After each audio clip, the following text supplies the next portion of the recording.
This message is shared in the spirit of peace, constitutional values, and interfaith harmony. It does not intend to target or offend any individual, community, or religion. The views expressed promote unity, justice, and respect for all citizens of India.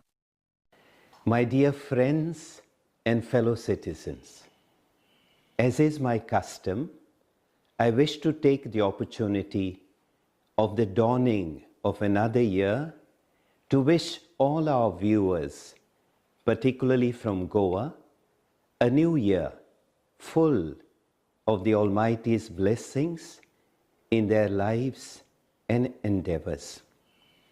I pray for the gifts of peace to our families, harmony to our communities, and unity to our state and our nation.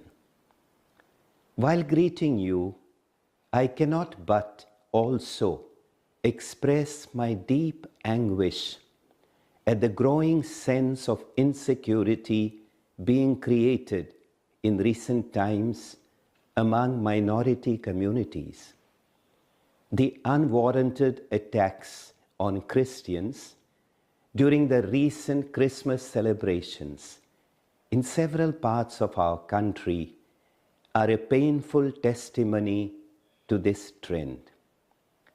Such incidents vitiate the moral fabric of our nation, which has traditionally been peace-loving and encouraging of its diverse cultures, religions, and traditions.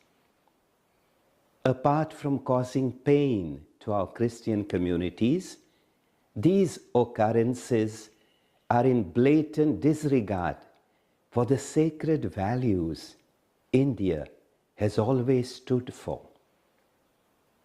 It is indeed a cause for grave concern that even though the Constitution of India mandates free and fair expression of the practice of one's religion, some communities are persecuted for celebrating their most cherished and important festivals, often with the tacit approval of the authorities.